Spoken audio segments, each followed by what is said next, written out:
Amen. Donc, on va baisser la tête et on va prier le Seigneur. Seigneur, je veux te rendre grâce ce matin pour cette opportunité que tu nous accordes d'être dans ta présence. Bénis la vie de tes enfants. Bénis le message que nous allons donner en ton nom. Garde-nous dans ta sainte présence. Éloigne de nous tout esprit d'erreur, toutes les œuvres de la chair et accorde-nous la grâce de demeurer dans ta présence.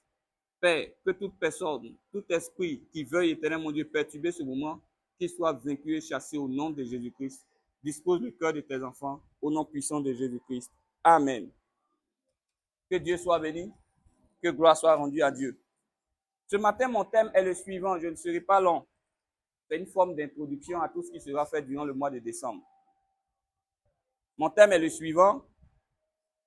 Béni, béni selon son plan. Dis Amen avec moi. Amen. Donc, si tu es une femme, tu écris béni avec E à la fin. Si tu es un homme, tu écris béni sans E à la fin. Mais le thème, c'est béni selon son plan. C'est pourquoi tu dois comprendre que Dieu t'a béni selon lui le plan qu'il a défini. Amen. Tu ne seras pas béni selon le plan qu'un homme sur cette terre va définir pour toi. C'est Dieu qui définit les plans de bénédiction et c'est Dieu qui nous fait entrer dans les bénédictions. Alléluia. Prenez un exemple simple. Vous me voyez, je suis ici ivoirien. Si j'avais décidé de moi-même de choisir ma nationalité, peut-être vous allez me voir être français, américain ou bien quelque chose d'autre. Amen. Mais si Dieu, dans sa volonté, a bien voulu que je sois ivoirien, c'est parce qu'il sait que être ivoirien, c'est une bénédiction pour moi. Alléluia. Donc, ce que Dieu m'a donné comme bénédiction, ça répond exactement au programme que Dieu a pour ma vie. Dis Amen. C'est pourquoi le thème, c'est béni selon son plan. Il n'y a pas quelqu'un parmi nous qui ne va pas dire qu'il n'a pas été béni par Dieu. Tu es béni par Dieu, je suis béni par Dieu, tout le monde est béni par Dieu, mais selon le plan de Dieu sur la vie de chacun. Dis Amen ce matin. Très bien. Donc, pour cela, nous allons lire la Bible dans le livre de Genèse 49, le verset 28. Genèse 49, le verset 28. Et nous allons aussi prendre la Bible dans le livre d'Éphésiens 4, le verset 8. Genèse 49, le verset 28. Et Éphésiens 4, le verset 8. Je me permets, peuple de Dieu, de lire, ou bien si vous l'avez vu, vous allez le lire. Donc, Genèse 49, le verset 28. Je lis la parole de Dieu. Vous êtes prêts? Je lis la parole de Dieu, ou bien tu veux lire? D'accord. Genèse 49, le verset 28. Ce sont là La Bible dit, ce sont là tous ceux qui forment les 12 tribus tous ceux qui forment les 12 tribus, ce sont là d'Israël. tous ceux qui forment les 12 tribus d'Israël, ce sont là tous ceux qui forment les 12 tribus d'Israël. Oui. Et c'est là Et c'est là ce que leur dit leur père et c'est là ce que leur dit leur Père en les bénissant. en les bénissant. Il les bénit chacun selon sa bénédiction. Est-ce qu'on peut répéter ça ensemble? Il les bénit. Répétons ensemble. Il les bénit chacun selon sa bénédiction. On reprend encore. Il les bénit chacun selon sa bénédiction. On va maintenant changer par il est par me. Ça va dire il me bénit selon ma bénédiction. Alléluia. Amen. Répète encore. Il me bénit selon ma bénédiction. Est-ce que tu le crois ce matin? Amen. Est-ce que tu crois que chacun de nous a sa bénédiction? Amen. Dieu ne me bénit pas selon la bénédiction du missionnaire bas. Non. Dieu ne bénit pas notre sœur Flora selon la bénédiction de la sœur Matt. Non. Chacun dans le plan de Dieu a sa bénédiction. Dis Amen avec moi. Amen. Et chacun dans le plan de Dieu est béni par Dieu selon ce que Dieu a programmé sur sa vie. Dis Amen avec moi. Amen. Prenons encore la Bible dans le livre d'Éphésiens 4, le verset 8. Et nous allons voir quelque chose.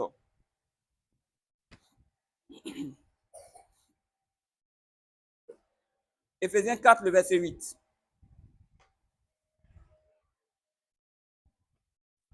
C'est pourquoi C'est pourquoi il est dit, il est dit, étant monté en haut, Jésus est monté en haut. il a emmené des captifs Il a emmené des captifs et il a fait des dons aux hommes. et il a fait des dons aux hommes. Alléluia. Amen. Répète après moi, il a fait des dons aux hommes. Il a fait des dons aux hommes. Dis encore, Jésus a fait des dons aux hommes. Jésus a fait des dons aux hommes. Maintenant, tu vas parler sur ta vie. Tu vas dire, il m'a fait des dons. Il m'a fait des dons. Alléluia. Amen. Donc, dans le livre de Genèse 49 que nous avons lu, le verset 28, la Bible nous dit que Dieu, c'était Israël qui a appelé tous ses enfants, qui les a bénis. Ils étaient 12, il les a bénis. Hein? Il a béni 12 de ses enfants. Amen. Et chacun avait sa bénédiction. Et dans ce livre d'Éphésiens, la Bible nous dit que Dieu, il a emmené des captifs et il a fait des dons aux hommes. Mais le don que Dieu a donné à telle personne, ce n'est pas ça qu'il a donné à telle personne. Je ne peux pas me lever ce matin pour dire je vais jouer ballon comme Lionel Messi. Il a son don. Alléluia. Amen. Je ne peux pas me lever ce matin, je vais dire que je vais chanter comme Maman Maté. Elle a son don. Je ne peux pas me lever ce matin, j'ai dit que je vais m'habiller, faire le style comme ma soeur. Elle a son don. Chacun a son don. Alléluia. Et le problème, c'est que nous les hommes, nous refusons de comprendre que Dieu, il est souverain. Il y a des personnes que Dieu a destinées, par exemple, pour être président de la République. C'est le choix de Dieu. Toi, Dieu ne t'a pas destiné à être président de la République. Tu veux forcément être président de la République. C'est pas ton don. C'est pas ta bénédiction. C'est pas ta richesse. Automatiquement, tu es obligé de faire de la force pour te positionner là. Alléluia. Et c'est ça le problème des hommes. C'est que nous, les hommes, quand Dieu nous donne, on dit on ne veut pas pour nous, mais on veut pour l'autre. Ce que Dieu a donné à l'autre, c'est ce qu'il t'a donné. Dieu est souverain. Parce que avant que tu ne viennes sur la terre, il y a une bénédiction que Dieu a promise pour toi. Dis Amen. Et ce que tu dois comprendre, Dieu ne se trompe pas. Et Dieu ne peut pas se tromper. Si Dieu te donne une bénédiction d'1 milliard, c'est parce que Dieu sait que tu as la capacité pour gérer le milliard. Si Dieu te donne une bénédiction de 1000 francs, c'est parce que Dieu sait que tu as la capacité pour gérer les 1000 francs. Alléluia. Quand Dieu verra que tu as une capacité de gérer 500 000, il te donnera cette fois-ci les 500 000. Alléluia. Donc, quand Dieu te donne, dis merci à Dieu. Ne regarde pas ce que Dieu a donné à l'autre. Parce que ce que Dieu a donné à l'autre, c'est dans le plan de Dieu. Et ce que Dieu t'a donné, c'est dans ton plan. Dis Amen ce matin. Amen. Dis Amen ce matin. Amen. Mes frères et mes sœurs, quand Dieu te donne, il faut comprendre que Dieu est souverain. Quand on dit Dieu est souverain, ça veut dire quoi?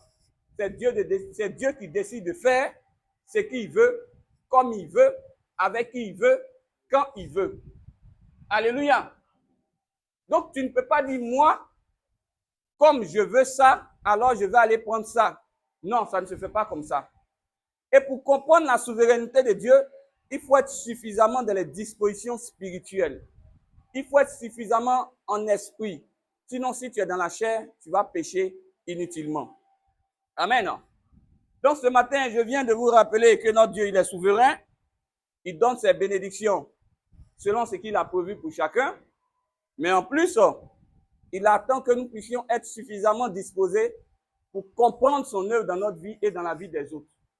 Si on n'est pas disposé, on va vouloir prendre ce qui appartient à l'autre et puis ça va devenir des problèmes. Alléluia. Je précise, ça ne veut pas dire qu'en tant qu'enfant de Dieu, on va s'asseoir là pour dire, Dieu, tu dis que tu as mes données pour moi, je suis assis, donne-moi pour moi. Non. Il faut d'abord connaître le plan de Dieu sur ta vie. Chercher à savoir ce que Dieu a prévu pour toi et marcher dedans. C'est dedans que ta bénédiction doit venir. Si Dieu te dit, ma soeur, je vais te bénir dans vendre charbon, pourquoi tu veux faire Yango? Amen. Fais ton charbon. Amen. Si Dieu te dit, ma soeur, je vais te bénir dans l'œuvre de Dieu, fais l'œuvre de Dieu. Pourquoi tu veux faire de l'œuvre de Dieu une entreprise? Amen. Si Dieu te dit, ma soeur, c'est dans les études, je vais te bénir, reste dans les études. Dieu te bénira. Chacun à sa place, chacun à sa position, chacun à sa bénédiction. Est-ce que tu le reçois ce matin? Si tu le reçois ce matin, dis avec moi, Seigneur Jésus, je te rends grâce pour cette belle opportunité que tu m'accordes d'avoir une bénédiction qui est prévue, qui est tracée selon ton plan, au nom puissant de Jésus. Amen. Ça ne veut pas dire que si tu es en train de souffrir, tu vas t'asseoir pour dire Dieu dit je souffre. Non. Il connaît les projets qu'il a formés sur toi. Ce n'est pas des projets de malheur, mais ce sont des projets de bonheur. Dis Amen avec moi ce matin. Amen. Alléluia. Amen. Et donc, pour comprendre ce que je suis en train de dire, nous allons lire une histoire d'un homme de Dieu qui avait compris la souveraineté de Dieu. Il s'appelle Jean-Baptiste. Et cette histoire se trouve dans le livre de Jean 3, le verset 22 au verset 21. Jean 3, le verset 22 au verset 21. Jean avait bien compris la souveraineté de Dieu. Mais beaucoup de personnes n'ont pas encore compris la souveraineté de Dieu.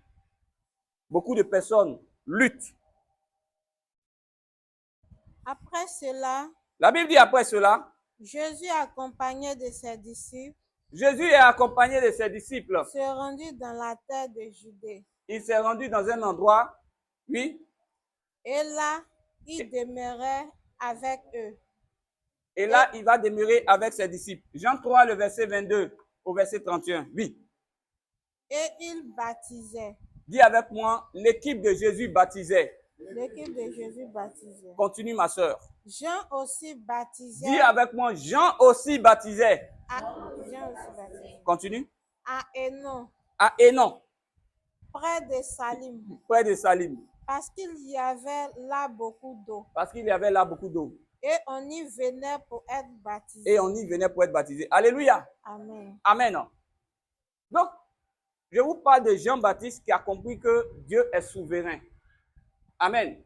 Chacun de nous aussi doit comprendre que Dieu est souverain. L'histoire nous parle de Jésus et de Jean-Baptiste. Jésus, la Bible dit qu'il baptisait. En fait, ce n'est pas Jésus qui baptisait, mais c'était ses disciples qui baptisaient. Jean-Baptiste aussi faisait quoi? Il baptisait. Donc, Jésus et Jean-Baptiste avaient le même travail. Les deux baptisaient. Les deux partaient sauver des vies. Les deux faisaient tout pour que des âmes soient sauvées. Les deux baptisaient et il n'y avait pas de problème.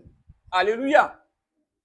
Quand tu es suffisamment élevé spirituellement, tu peux avoir un travail, ton frère aussi va avoir un travail et tout le monde sera content.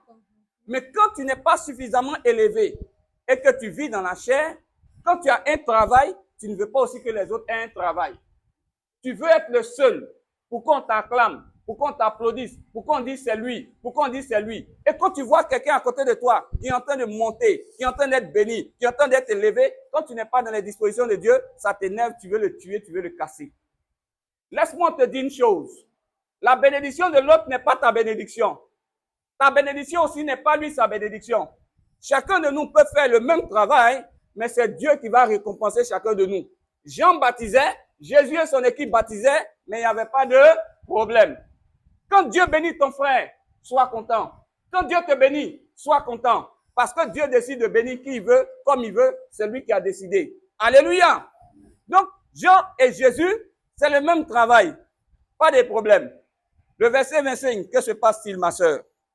Or, il s'éleva de la part des disciples de Jean une dispute avec un juif.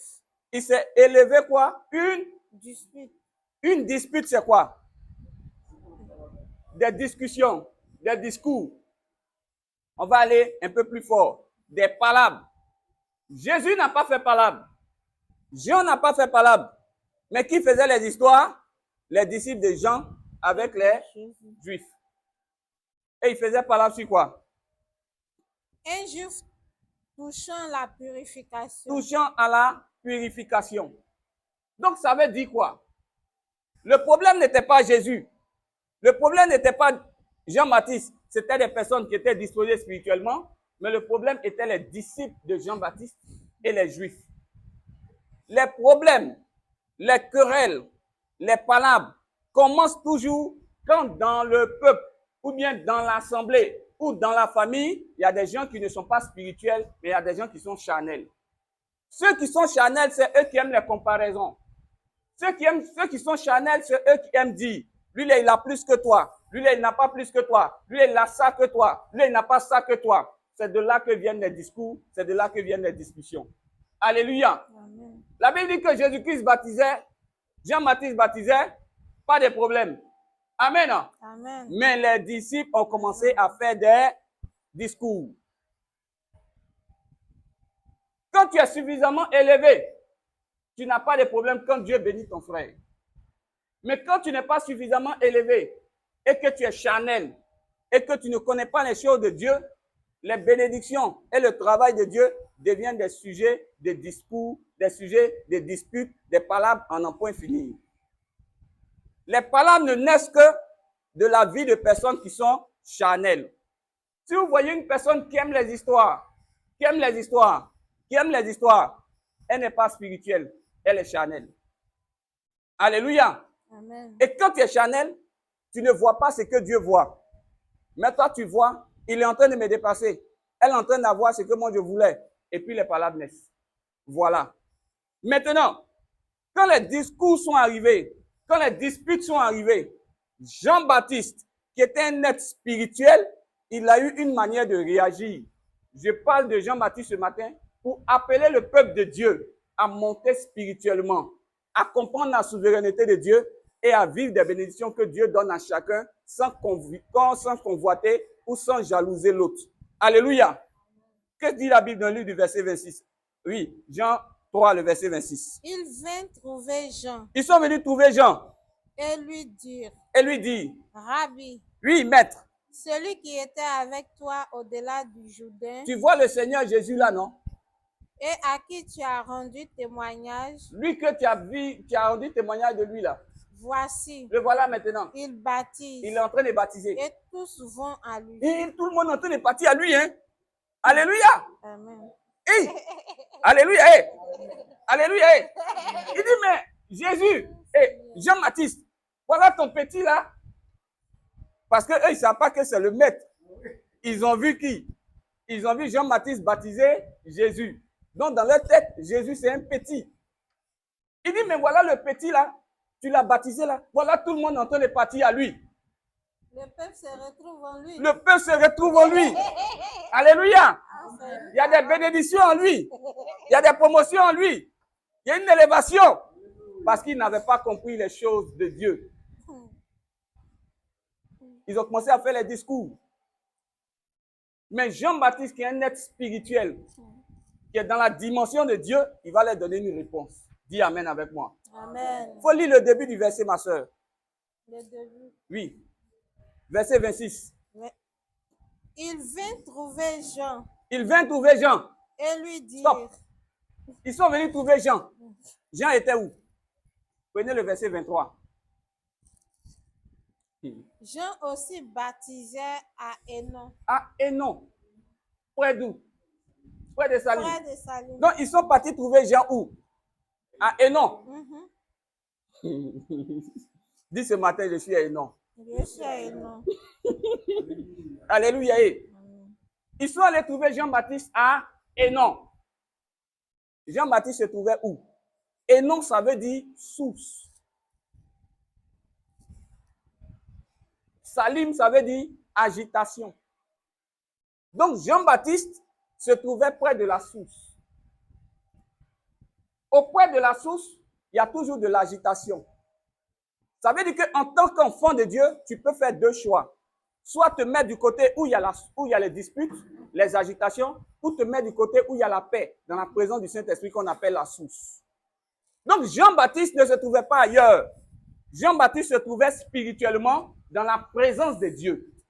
Si Jean-Baptiste se trouvait à Salim, quand ses disciples allaient venir le voir pour dire, mais voilà Jésus-Christ que tu as baptisé, tout le monde commence à aller vers lui. Il va dire, mais lui, il est qui? C'est moi, c'est moi, c'est moi. Mais comme Jean-Baptiste était élevé spirituellement, il était dans la dimension de Dieu, il était dans la source de Dieu, il était dans la présence de Dieu, il a eu une autre réaction.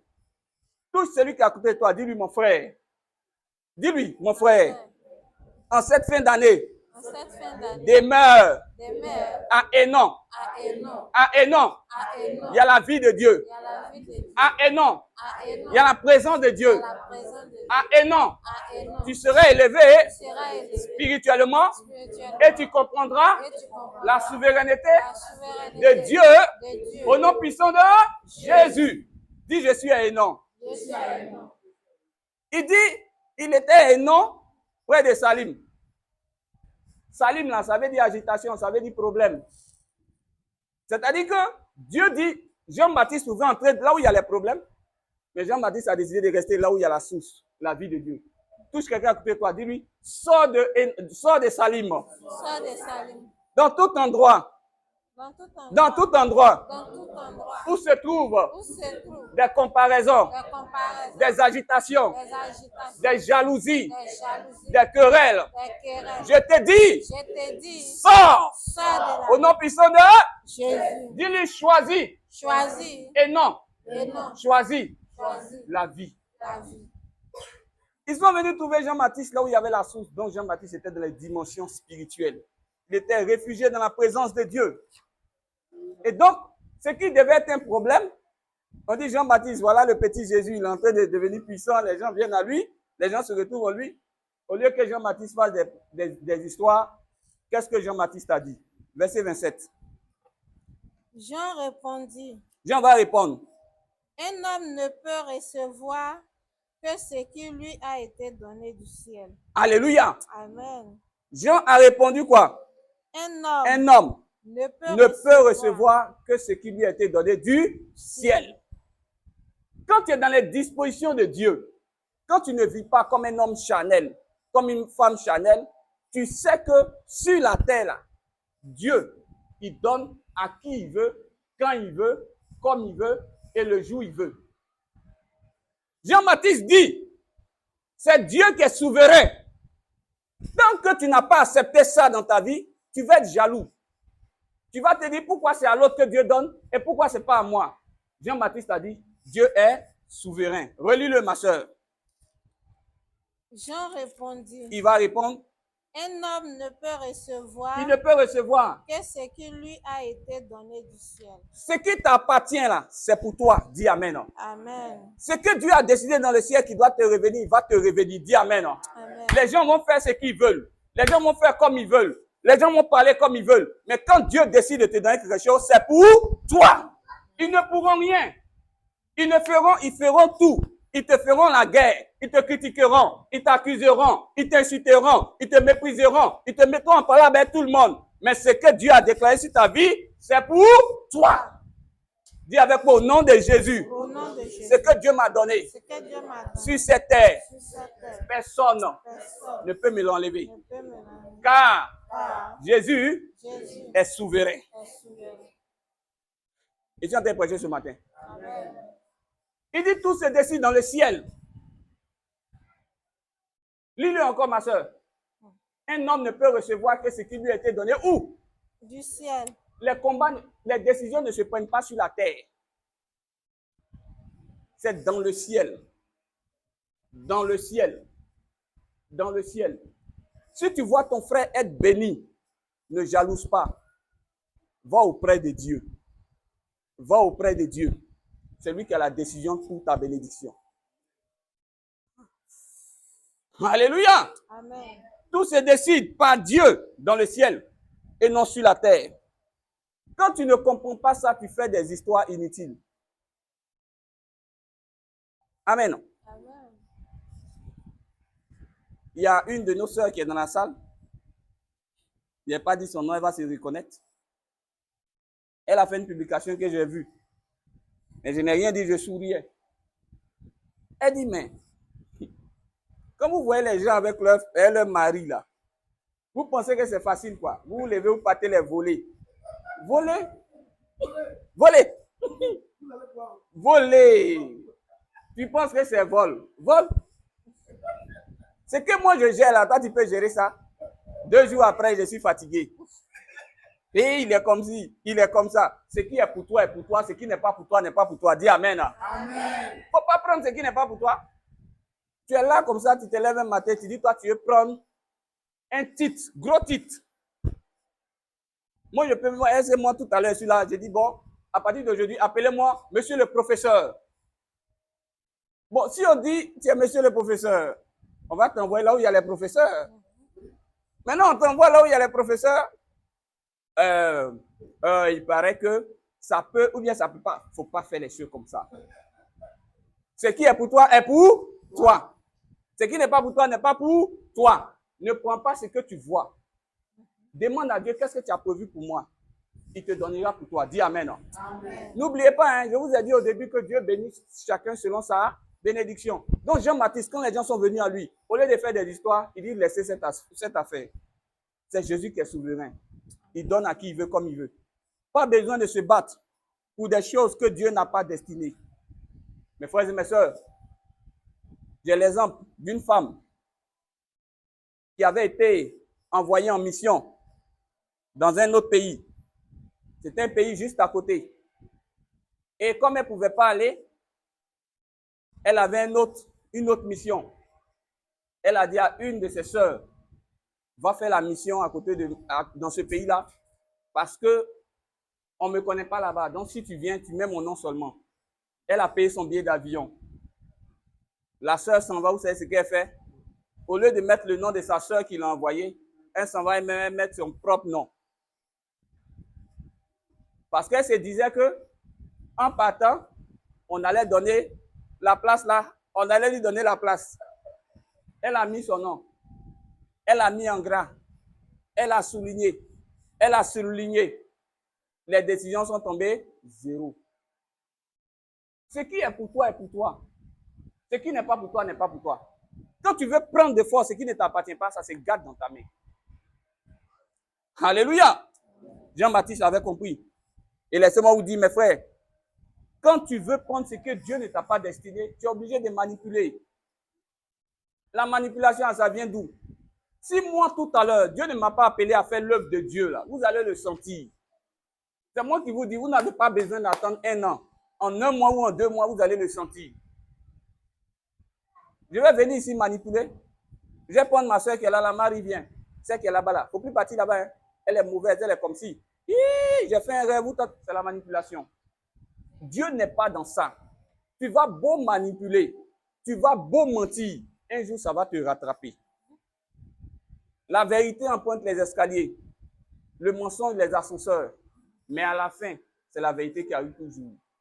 C'est pourquoi on ne se presse jamais dans la vie pour rétablir une vérité.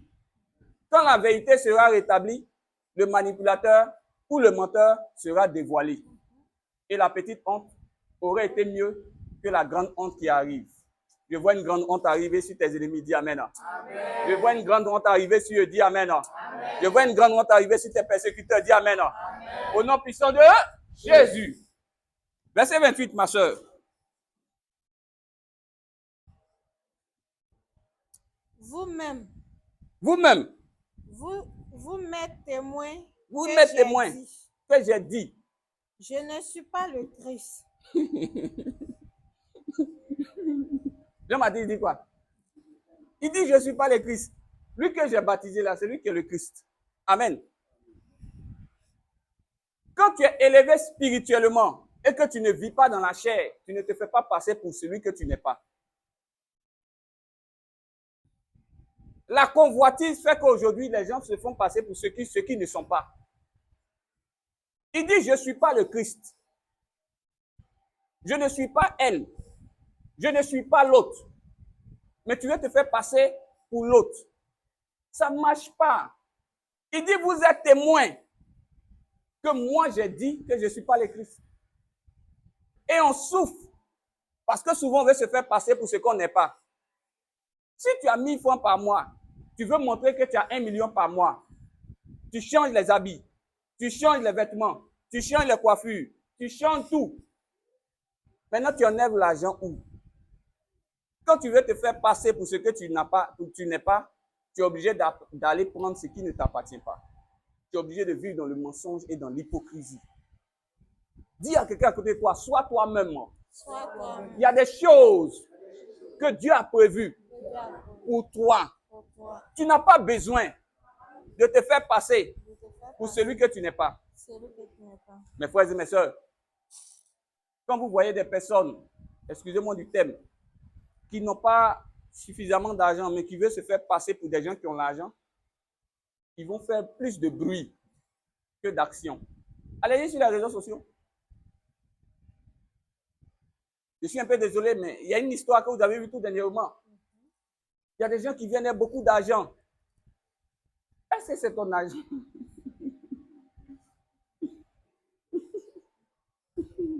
Tu veux prouver quoi?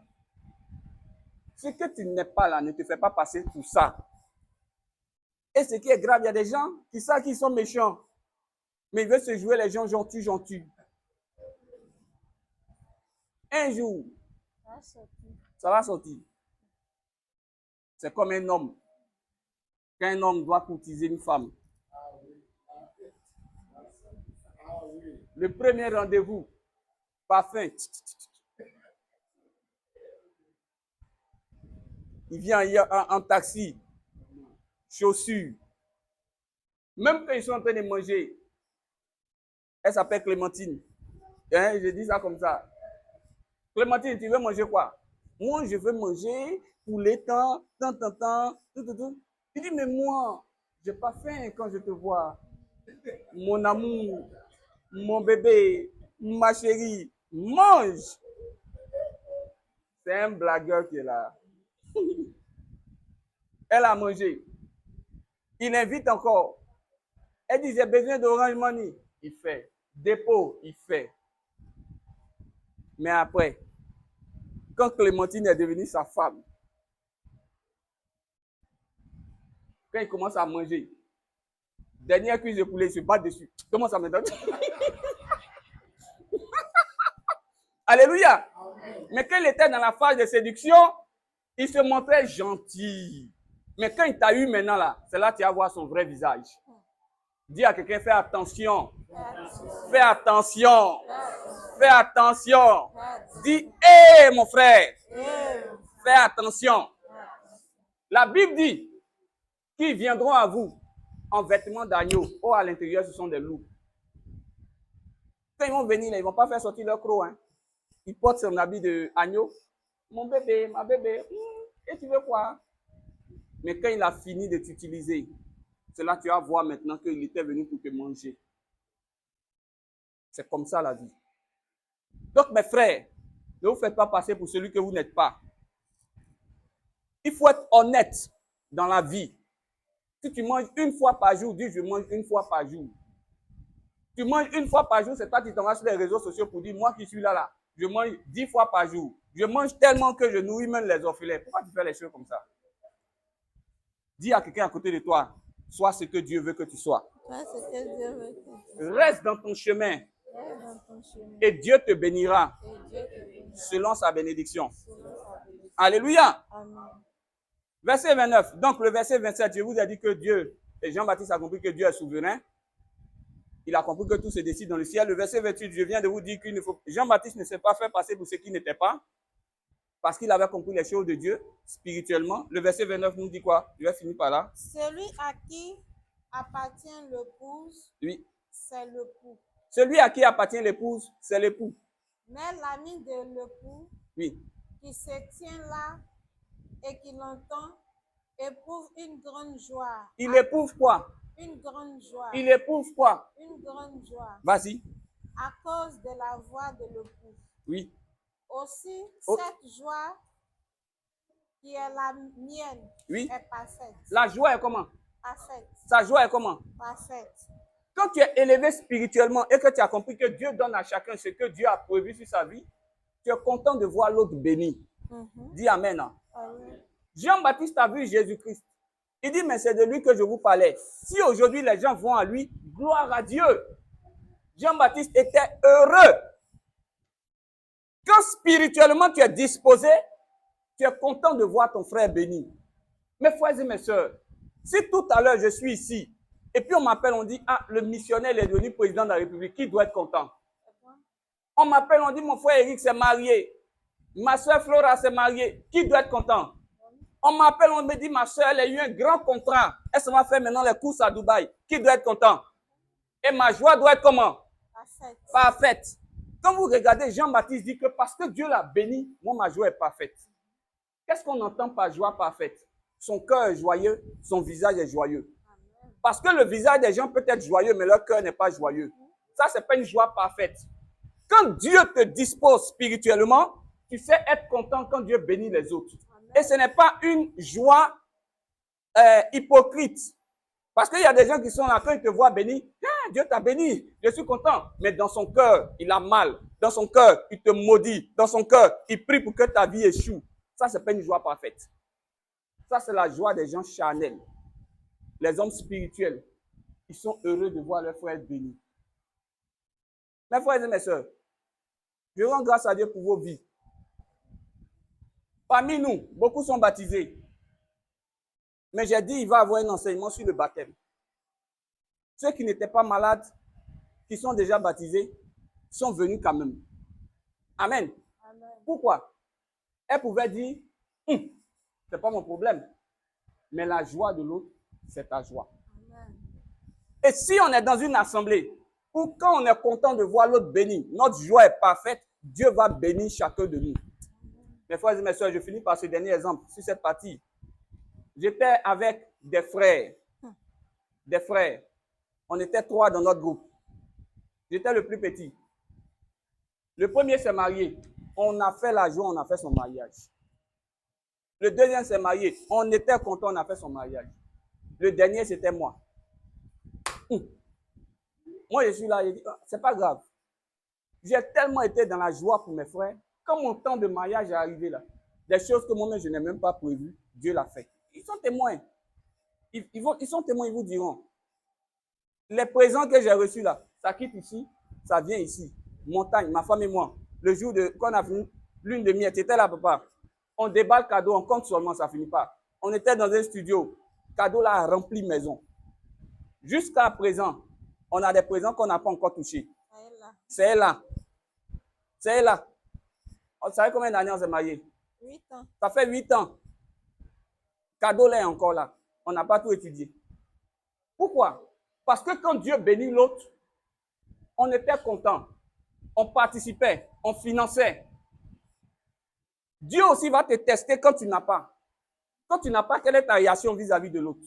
Est-ce que tu as mal quand Dieu bénit l'autre? Non, sors de là. Ce sont des œuvres de la chair. Sois content comme Jean-Baptiste et que ta joie soit parfaite. C'est pas toi qui as été élevé, dis alléluia. C'est pas toi qui as été honoré, dis alléluia. C'est pas toi qu'on a choisi, dis alléluia. Dis à ton frère, je t'accompagne dans ta mission et Dieu sera content. Si tu fais bien pour l'autre, Dieu fera bien pour toi. Alléluia. Amen. Oui, non. Donc, il faut accepter de voir les autres être heureux, bénis, promus. Il ne faut pas être jaloux. Quand vous allez accepter ça, Dieu va faire pour vous. Dites amen. Parce qu'il y a pour vous que Dieu a gardé. Il y a pour l'autre que Dieu a gardé. Mais Dieu donne pour l'autre pour l'instant et puis il va voir ta réaction. Si tu sais rendre grâce à Dieu, il te donnera. Il faut que ta joie soit parfaite et non hypocrite. Il ne faut pas que ta bouche soit heureuse et non ton cœur. Tout doit être heureux. Le verset 30, ma soeur. Il faut qu'il croisse et que je diminue. Jean-Baptiste a dit, il faut que Jésus-Christ croisse et il faut que je diminue. Quand tu deviens un homme spirituel, ce n'est pas les bénédictions là c'est pas ça qui est le plus important. Nous serons tous bénis, mes frères, matériellement, financièrement, à tout point de vue. Ma femme est là, elle va vous dire, quand on commençait à servir Dieu là, quand on s'est marié, elle va vous dire, il y a des moments où on ne voit même pas 100 francs dans la maison. Elle est témoin. Elle est témoin. Elle est témoin. Peut-être il y a des moments où c'est chaud là, tu fouilles quand même, tu t'attends, tu vas avoir 100 francs quelque part. Mais il n'y a pas 100 francs. Mais Dieu ne nous a pas abandonnés. Il nous a bénis. Il nous a bénis.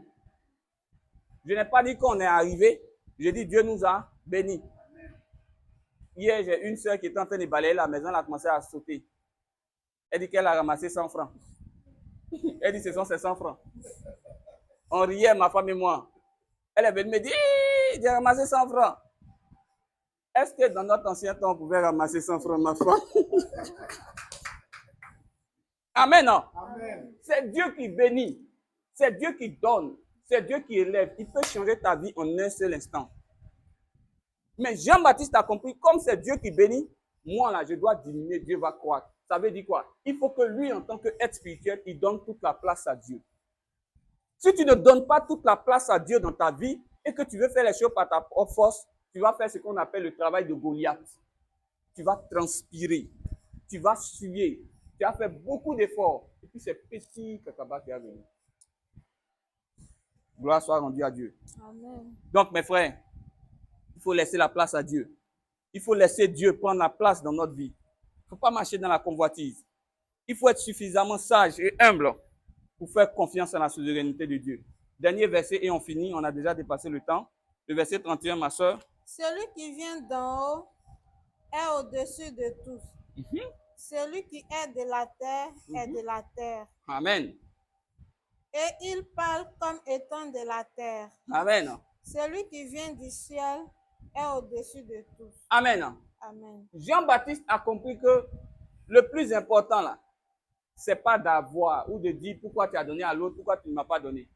Il dit le plus important, c'est d'avoir les pensées de Dieu, les pensées du ciel. Si vous avez individuellement les pensées du ciel et que vous recherchez le royaume des cieux et sa justice, toute chose vous sera donnée par-dessus tout. Si vous n'avez pas les pensées du ciel sur Jésus-Christ, sur son enlèvement, sur la vie éternelle, mais que vos têtes, je ne parle pas de vous, c'est une manière de parler, que nos pensées sont sur la terre, on va convoiter et là où il ne faut pas mettre la main, on va mettre la main.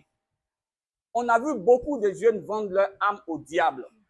On a vu beaucoup de personnes se livrer à la prostitution. On a vu beaucoup de personnes se donner à la vente de drogue, la convoitise. Leurs pensées ne sont pas en l'air, leurs pensées sont sur la terre. Jean-Baptiste dit, je vous dis, que si vous venez du ciel, vous serez en haut. Si vous avez les pensées de Dieu, Dieu va vous élever. Et je vois que Dieu est en train de t'élever ce matin. Amen. Je vois que Dieu est en train de te bénir ce matin. Amen. Est-ce que ce matin, tu saisis ta bénédiction? Je te Amen. parle ce matin. Je dis, je vois Dieu te bénir ce matin. Amen. Je vois Dieu te donner ce qu'il t'a promis ce matin. Amen. Je te vois récupérer ta bénédiction. Amen. Ah, je finis par là. Je vous raconte juste une petite histoire. Il y a un homme de Dieu qui est en train de prophétiser, comme je suis en train de prophétiser ce matin. Et puis il disait, je vois, je te bénis, je vois. Et puis les gens disaient Amen, Amen. Et puis il voyait quelqu'un qui était derrière, qui était comme un gardien. Quand il dit Amen, il fait comme ça. Quand il dit Amen, il se lève, il fait comme ça. Il dit Amen, il se lève, il fait comme ça. À la fin du culte, il est venu rendre témoignage. Il dit, homme de Dieu, quand tu étais en train de parler, je voyais des gens, chaque fois que tu parlais, je voyais des anges qui venaient avec des cadeaux qui mettaient ça. Donc quand tu me voyais faire comme ça, là, il était en train d'arracher. Il était en train d'arracher. Je suis devenu gardien parce que j'ai vu des anges en train de venir. Quand il a fini le témoignage, le lendemain, quand l'homme de Dieu a dit, je vois Dieu en train de te bénir, tout le monde est devenu comment? Gardien. Ce matin, je vois Dieu en train de te bénir. Amen. Je ne t'ai pas encore vu comme un gardien. J'ai dit, je vois Dieu en train de te bénir. Amen. Je vois Dieu en train de t'élever. Je vois Dieu en train de te bénir. Amen. Si tu le crois, tu dis 3 fois Amen. Amen. Amen. Amen. Que Dieu te bénisse. Papa, merci beaucoup.